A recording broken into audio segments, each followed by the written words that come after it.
This is the Roots and All podcast, and I'm your host, Sarah Wilson. Join me as I talk about all aspects of gardening with some of the top horticulturists from around the world. Hello and welcome to this week's episode, where my guest is bee expert Kevin Hancock. Kevin has invented a honeybee nest box that's the only self-regulating honey harvesting system in the world, meaning the bees will dictate how much honey you can take, dependent on the environment that year. It's a way of hosting rather than keeping bees, and is an intriguing system. Kevin explains more. So I'm South African and I moved out to the UK. Well, I've almost been in the UK longer than I was in South Africa. So I moved out in 2000 and my hobby has always been hunting wild colonies of honeybees, specifically for the research. In the olden days, they used to do bee lining specifically for getting the honey, whereas my interest is investigating bees living in trees predominantly. And then from that, I've then developed the Eco Beehive, which is effectively a tree stump that you can have in your garden, where you can have bees just naturally move in, and these will be feral or wild local bees that'll just move in. And then effectively you are not really a beekeeper, but more of a bee host. It's like having a bird box for honeybees in your garden. So that's my hobby and my background, really.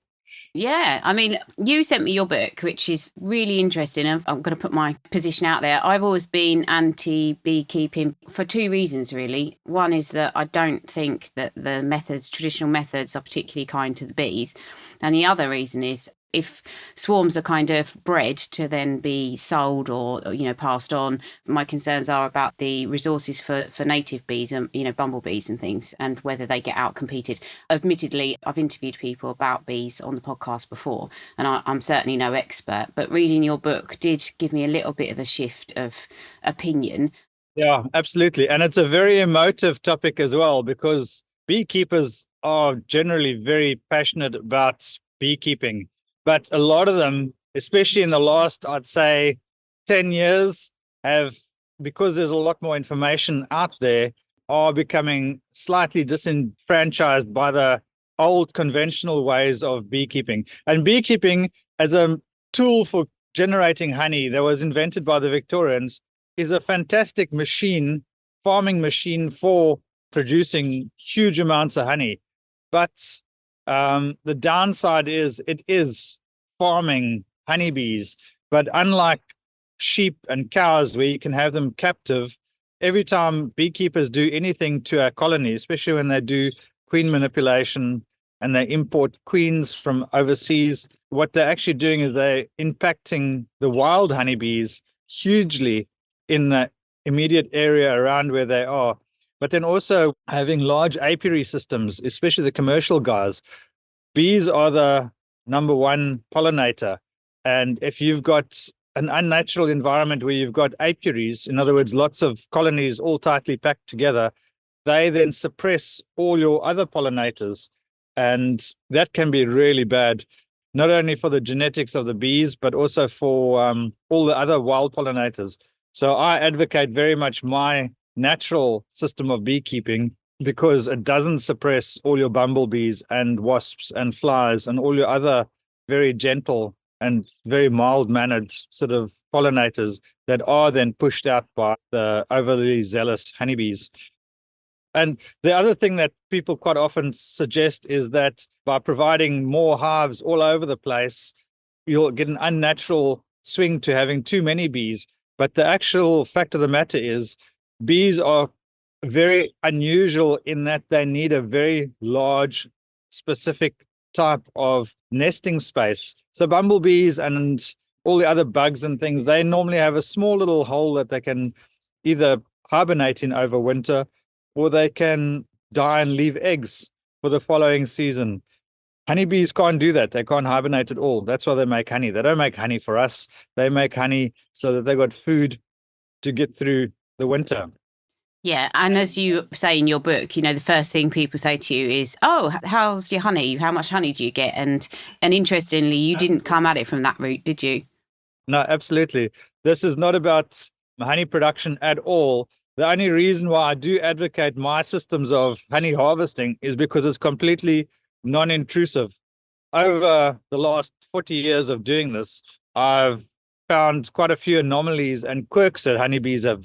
And taking advantage of two of these, I've been able to develop two honey harvesting systems that are completely non-intrusive and self-regulating. In other words, the bees will give up only enough honey once they've got an excess within their own stores so that they are confident that they'll get through winter. Only then will they add an additional amount of honey that one can take. And that is peculiar and unusual specifically to my system of beekeeping, which is super cool. I can't even believe that I've come up with this way of harvesting honey. But going back to my point with regards to having more nests boxes. So bees live in trees, and that is their natural space to live in. They don't live in loft spaces or walls or things like that. They want to live in trees because they have to have all the beneficial bugs and insects and things that come along with living inside a tree stump. The problem is no trees equals no bees, and loads of big trees are cut down for two reasons. The excuse is normally health and safety because limbs are falling off. But the fact of the matter is, if you see a big oak tree standing there, that's worth 10 or 20,000 pounds. And just having a 20,000 pound lump of wood sitting out in a field somewhere, the temptation for people to then chop trees down is huge. So we're losing loads and loads of, because you need to have really big trees to be able to have a big enough cavity inside it for it to be feasible for honeybees to live in. And the sad fact of the matter is we're losing lots of large trees in not only urban areas, but rural areas as well. And another point of fact is that people always consider that bees live out in the countryside. But from my experience, the most successful and healthiest bees are actually the ones not in rural areas, but in urban areas, because in urban areas, there's less pesticides and herbicides.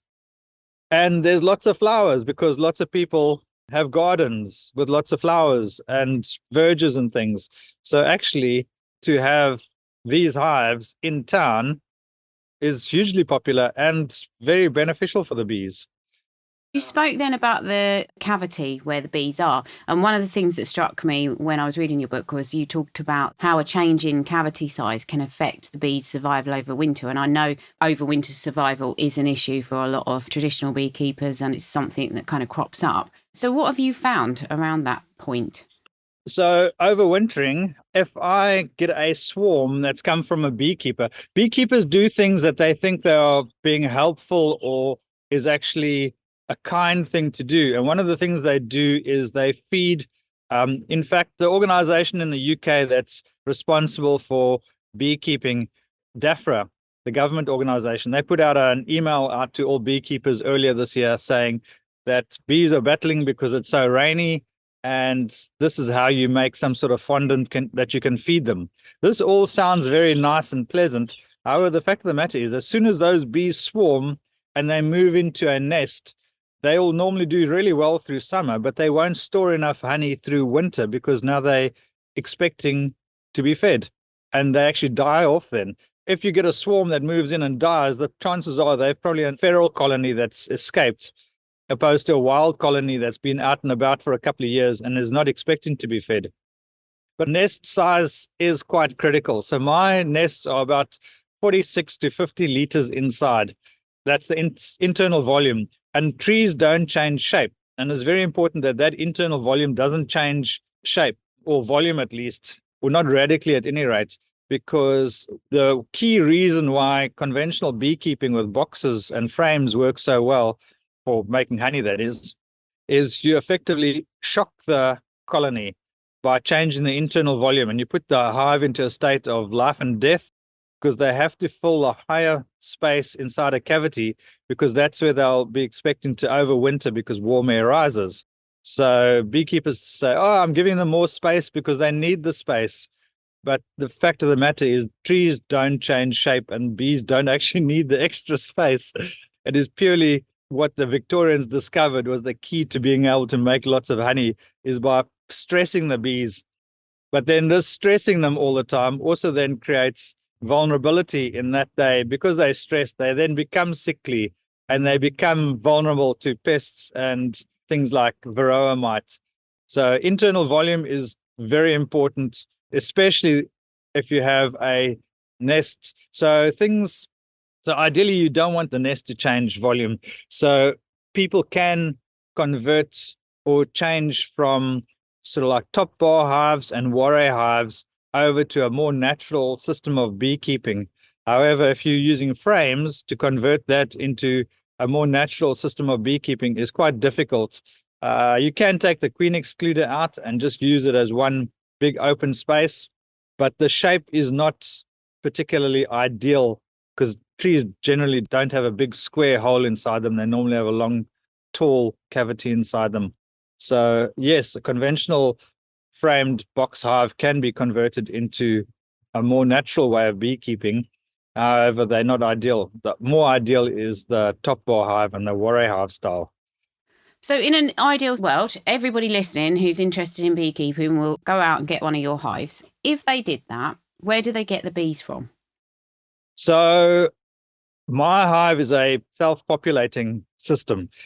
Quite often what happens if you have one of these hives in your garden, you'll have a swarm turn up, and then what you can do is either yourself or you can get a beekeeper and they can move the swarm into the hive. But normally what will happen is if you set it up, bees will just move in on their own. And the way that works is the hive comes with a wood chip mulch that goes in the bottom, a bio bed that goes in the bottom. And this contains three specific, this is actually the hardest thing to actually get right, is the box is easy enough to make, and the lure, that's the secret recipe, but that's easy enough to make. But the bio bed that goes in the bottom, that's got three specific mycelium mushrooms that live in the wood chip. And to get them to all live together and in one space, so the mycelium in the bottom gives it a specific smell. The wood is a Lithuanian pine, so that gives it a very specific smell. And then the lure then also attracts the bees in. So effectively, all you do is you buy the thing, you put it in the garden. It's very easy to set up. You just basically put the four legs on, set it up in the garden somewhere, spray on the lure once a week, bees move in, and then job done. You just leave it and you've got wild bees living in a box or effectively a tree in your garden. But like I say, if there's a swarm, and the nice thing about if you have a swarm in the garden is conventionally a beekeeper will take the swarm and then put them in a box and then take the box and then get them to migrate from the box into the hive. With mine, I just take the whole stick that they might be sitting on, and I take the whole stick with the bees without dislodging them too much. I just cut the stick off and put the whole stick, bees and all, into the hive and put the roof on. They will then build comb and things around the stick inside the hive, as would naturally be anyway. Then people ask, so how long does this process take? And I'll say on average, it takes 2 weeks to 2 years. You need at least 2 or 3 summers in worst case scenario, but pretty much anywhere in the UK, 2 weeks to 2 years, and you'll have bees just move in naturally.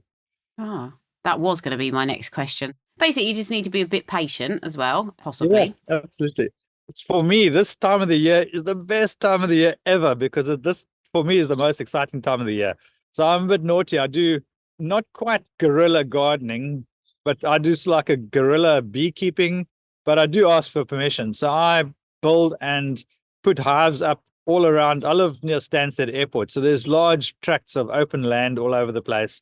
So I ask for permission and I put hives up all around Stansted Airport here and all the right of ways. And this is the most exciting time of the year because this is when we're starting to get swarms.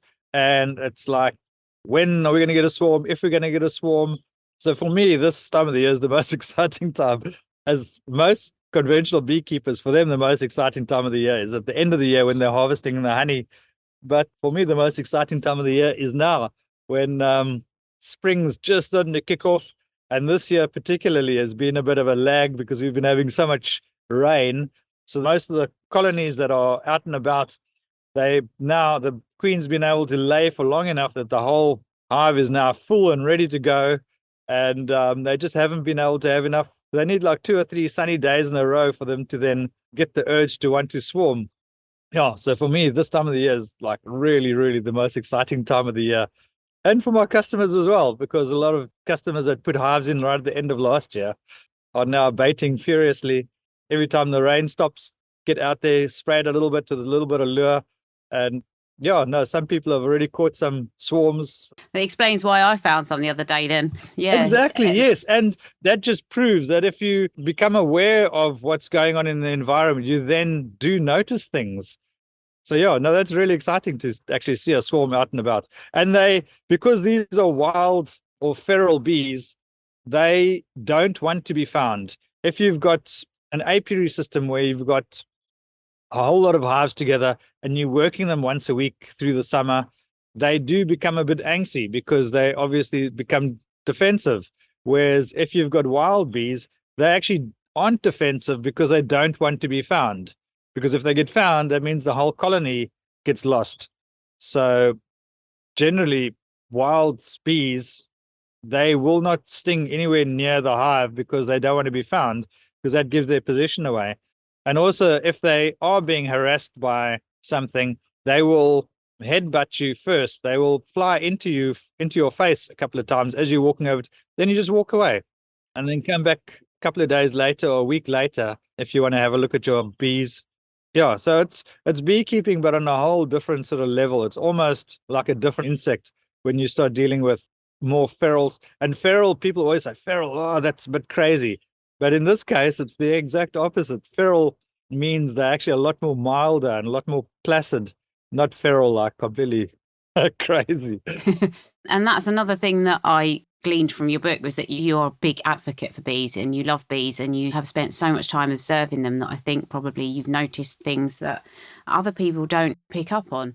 And thinking about, if you had one of your hives in your garden and so your swarms turned up, everything's happy, how much work do you need to put in over the years? Or once it goes in, is it fairly self-sustaining? That's a really good question. So with a conventional beehive, even if you get a flow hive or if you get a top bar hive, if you go on a course, they will tell you good husbandry is you need to go into the hive once every 10 days through summer. So if you've got a family or you're thinking of going on holiday, unless you're in a club or you've got friends, you'll come back. And if you leave your bees for more than 10 days, especially when it's a really busy summer, your hive will be all propolis together and it'll be a nightmare to try and open the thing up again. Whereas if you've got bees living in a tree in a garden, you normally won't even know that they're there. So there's actually, where the work is entailed with these is to initially get the bees to move in. So that means you might have to move the hive around a little bit to find a more ideal spot. And then it's once a week spraying the lure on. But once they've moved in, then you don't have to do anything. If you don't want to ever get honey out of it, that's it. End of. You've now got bees living in a tree stump in the garden, and they are quite adept at looking after themselves. Then the next question is, some people want to get honey. And with my system, I'm perfectly comfortable with telling people that you can take honey out of these because it is only the excess that you're taking. And you take all of it because they've already prioritized their honey for winter, for the environment, for the amount of insulation that they've got. The honey that'll be in the honey boxes on my system are completely excess to requirements. Sometimes I'll use it in summer and springtime to get going, but very seldom. So if you want to get honey out of my systems, my hives, there's two ways of going about it. The one is to have a big honey box on the side, and that acts like a nook. I always recommend people to, at minimum, have a smock, which is a bee suit. You don't need to have a full body one, just the smock and gloves, so that if you go there, if you do bump the hive or hammer the hive accidentally, they will send out a sentry to go and have a look what's going on. And talking about bumping the hive, these hives don't like footballs and strimmers. So you can strim right up to the hive as long as you're not actually hitting the hive with a strimmer. All my machinery is all petrol stuff. And I can mow right past the hive and I can strim right up to the hive and I can cut the hedges around the hives as long as they don't actually bump the hive itself. As long as they don't hang around for hours on end, they're not perturbed. But yeah, so you can actually get honey out of these. The volumes that you're going to get like 6 kgs This is where beekeepers also laugh at me. They say, why do I bother getting 6 kgs? But 6 kgs, that's like 12 jars of honey. That's normally more than enough for most families.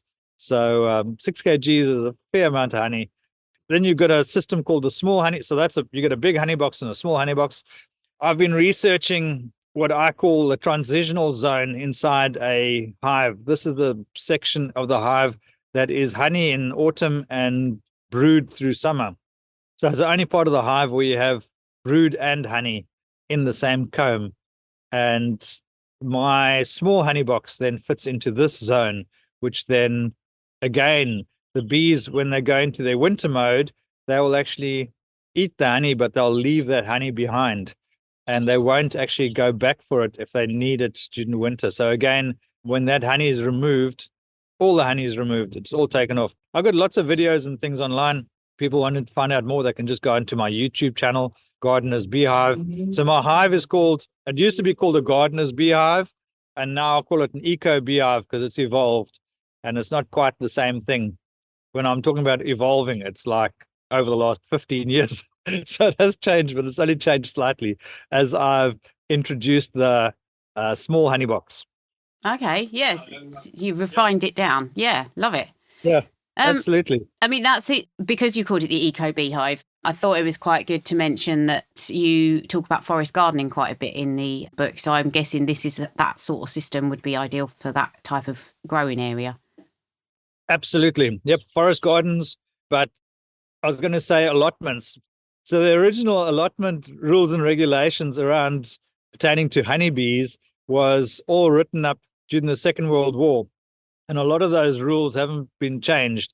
So during the Second World War, you weren't allowed to grow flowers. You weren't allowed to grow strawberries. You weren't allowed to grow anything unless it was purely food and functional. Things have moved on, but the rules regarding beehives in allotments haven't. And so they still expect, if you have beehives on site, them to be productive as honey harvesting machines. But there are a lot of allotments that have taken the rules with a pinch of salt, and you find my hives on there as nest boxes, purely so that they can benefit from the pollination that honeybees can give, more so than for honey production. And in the weirdest places, all over the place, there's these hives. And it's cool. I think it's great that people do buck the system a little bit, because the emphasis has changed and people are also more aware of how important honeybees are to an ecosystem. So honeybees are under threat from pesticides and herbicides, just as other bugs, but their biggest problem that honeybees face is the lack of accommodation. No trees, no bees. Yeah, fascinating. So, Kevin, I've come to the end of my conventional questions, and thank you so much. You've been fantastic, and I like speaking to people who do things a bit differently, which you do. I have got a question, and it is a purely personal one. However, I think it's quite relevant because a lot of people listening will have polytunnels and greenhouses and that kind of thing. And one of the things that really upsets us where I work is that we can't get the bees to go out because they're following, presumably, the line of the sun, and they get trapped in one corner and there's no way out for them. Is there anything we can do to kind of get them to just make that? Because it made me think of it when you said a bee won't move 2.5 inches down to get to the honey; it'd rather starve to death. And it's the same principle, I suppose, in the polytunnel. It won't just walk down a couple of feet to go out the opening. It will just repeatedly bash into the corner. Yeah. Is there anything we can do? You can only have holes where they're trying to get out. That's the only way that you'll let them get out. So if you have vents and things higher up, then they will be able to escape out. Otherwise, they will just keep trying to go up. Is it that they're going to the kind of highest point? Yeah, they normally try and go to the highest point or wherever the sun is. They try and get out that way. Bees' eyesight is actually terrible. Their infrared spectrum is really good, but their conventional eyesight is really not that great. They can see predominantly purples and blues. So you'll find complex flowers are generally blues, like lavender. Lavender is blue because it's a complex flower, because there's lots of little flowers and it doesn't give off a very good infrared signature. So then it's blue. So you'll find big flowers will be colorful. Things like roses will be big flowers and they'll be red, and they'll still attract bees because the infrared signature bees can see. But when you have smaller complex flowers, then they're normally blue. So you'll find a lot of your smaller flowers are blue and your bigger flowers are colorful. And then normally all your white flowers are for moths. But with that said, apple flowers are predominantly white with a little bit of pink or red in them. And yet they still very heavily rely on honeybees to pollinate them. So you get good apple and pear crops. Thank you very much to Kevin, and thank you as well for listening. If you like this interview, I recommend checking out episode 256, Urban Bees, with Mark Patterson, released on the 23rd of September 2023. And also episode 264, Looking Out for Bumblebees, with Jill Perkins of the Bumblebee Conservation Trust, released on the 20th of November 2023.